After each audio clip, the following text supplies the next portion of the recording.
Je vous invite à écouter attentivement la déclaration du ministre français des Affaires étrangères, M. Jean-Noël Barrot, au sujet des accusations portées par l'Algérie concernant d'éventuels attentats perpétrés dans notre pays. Et connaître évidemment au sujet de la participation des services de renseignement français à des projets visant à déstabiliser l'Algérie. Qu'est-ce que vous répondez là, aux autorités Que ce sont des accusations infondées et fantaisistes, que j'ai évidemment eu notre ambassadeur au téléphone pour lui assurer de notre soutien.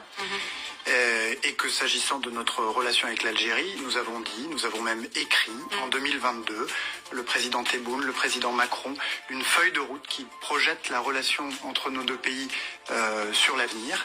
Et nous souhaitons que cette relation, c'est l'intérêt de la France et de l'Algérie, puisse se poursuivre. Mais vous confirmez cette convocation vous en étiez informé? Absolument.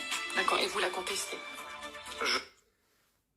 Donc, le ministre français des Affaires étrangères, M. Jean-Noël Barrot, qui a étudié les sciences politiques à l'Institut d'études politiques de Paris, qui est le fils d'un grand ministre français, M. Jacques Barrot, qui était à la fois député, ministre et séminariste, car il a fait la guerre d'Algérie. Il était notamment dans un village de pacification en Algérie en 1962. Et d'ailleurs, il avait même préfacé un ouvrage qui s'appelle « Algérie, mon amour ». Donc il racontait l'histoire d'un jeune appelé en Algérie entre 1960 et 1962. Et M. Jean-Noël Barrot, le hasard de la vie, a voulu qu'il soit né un 13 mai. Et vous savez que la date du 13 mai est très importante dans l'histoire de l'Algérie. Alors, M. Jean-Noël Barrot a dit que les accusations portées par l'Algérie étaient, dixit, infondées et fantaisistes. À croire qu'en ce moment, il y a de la poésie dans l'air en France. On a vu la tribune publiée par 64 personnalités françaises dans le magazine Marianne, où le président algérien était comparé à un terroriste. Maintenant, les accusations portées par l'Algérie sont fantaisistes. Et ensuite, peut-être qu'on ira vers une extrémité regrettable, peut-être sexiste. C'est la saison des istes. Un peu de gravité, s'il vous plaît, et regardez ce qui s'est passé le 14 décembre 1973 au consulat d'Algérie à Marseille. L'Algérie a mis 3 ans pour accuser les services secrets français. Pourquoi 3 ans? Car après cet effroyable attentat terroriste commis sur le sol français, dans une représentation consulaire algérienne à Marseille, il y a eu 4 morts et 28 blessés.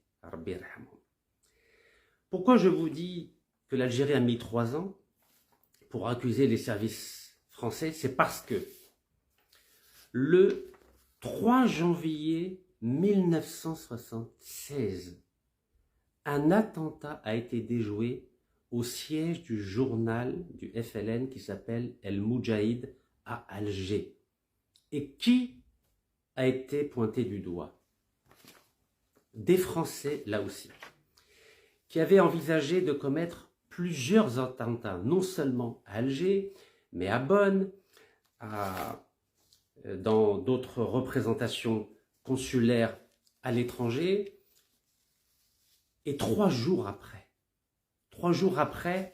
que le journaliste français Paul Balta, qui est très connu, journaliste du Monde, 3 jours après son article où les services secrets français ont été pointés du doigt, le ministre français Jacques Barrot, hasard de l'histoire, qui est le père du ministre actuel français des Affaires étrangères Jean-Noël Barrot, est parti à Alger, je dis bien 3 jours plus tard, où il a témoigné du maintien de la coopération avec la France. Et le ministre algérien de l'époque avait dit qu'il convient de faire une nette distinction entre les coopérants et d'une façon générale les Français travaillant en Algérie et les saboteurs venus de France. Je répète, faire une distinction entre les Français qui travaillent en Algérie et les saboteurs qui viennent de France. 3 mois plus tard, 3 des saboteurs de l'attentat contre Al-Moudjahid ont été condamnés par la justice algérienne.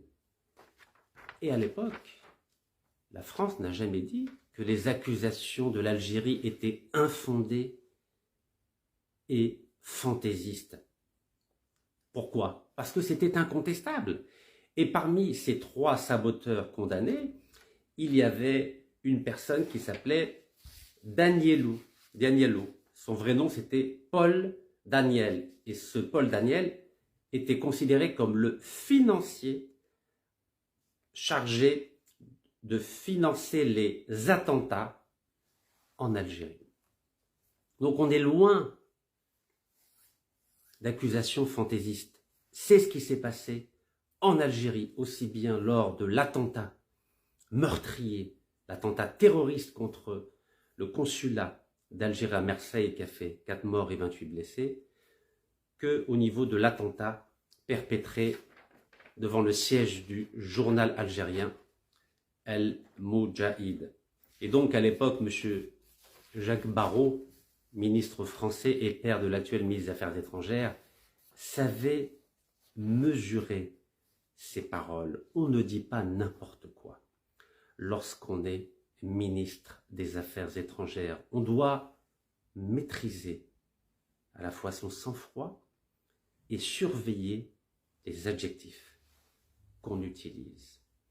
Autant quand des intellectuels considèrent le président algérien comme un éventuel terroriste, cela n'engage pas le gouvernement français, mais lorsqu'il s'agit d'un ministre français des Affaires étrangères en exercice, on doit faire très attention aux mots que l'on utilise. Alors j'invite le ministre français des Affaires étrangères à lire un ouvrage très important du professeur au Collège de France, M. Henri Laurence, qui était mon professeur, et qui s'appelle « Français et Arabes depuis 2 siècles, la chose franco-arabe ». Car Henri Laurence fait une distinction très importante entre les relations qu'entretient la France avec des pays comme le Maroc et la Tunisie, qui sont des rapports d'association, avec les rapports que l'Algérie entretient avec l'Algérie, qui sont une relation d'assimilation. Et en lisant cet ouvrage-là, je crois que l'actuel ministre des Affaires étrangères sera beaucoup plus prudent à l'avenir lorsqu'il portera un jugement sur des accusations portées par un gouvernement étranger, quel qu'il soit, et en l'occurrence ici, le gouvernement algérien.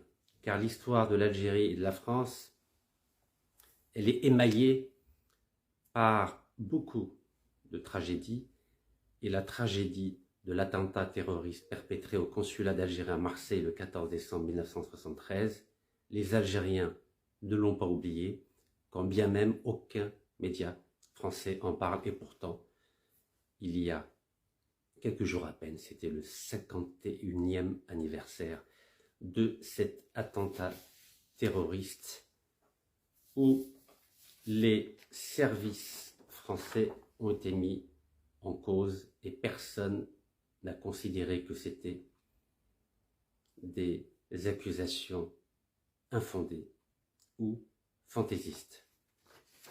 Pour finir, et pour donner davantage de gravité aux tensions qu'il y a aujourd'hui entre la France et l'Algérie, j'invite le ministre français des Affaires étrangères à prendre la tâche du procureur général, procureur de la République du tribunal de Créteil, M. Stéphane Ardouin, ainsi que le doyen des juges d'instruction à la Cour d'appel de Paris, M. Cyril Pacaud, au sujet de 2 plaintes qui ont été adressées à ces hauts personnages de la magistrature française, et je l'invite aussi à prendre la tâche du tribunal d'Alger, où une troisième plainte a été déposée par mon avocat maître Abdelkader Chohra. Je l'invite à prendre connaissance de la teneur de ces plaintes. Comme vous avez pu le constater, je n'en ai pas parlé pour le moment. Mais si à l'avenir, les choses devaient prendre une tournure déplorable dans les relations entre la France et l'Algérie, je me réserve le droit d'en parler davantage et d'apporter à l'opinion publique algérienne et française des éléments d'appréciation qui, je l'espère, amèneront les responsables politiques français à un peu plus de retenue lorsqu'il s'agit d'accusations aussi graves qui portent atteinte à la sûreté de l'État et à la sécurité des personnes. À bientôt. Tahia al-Jazair.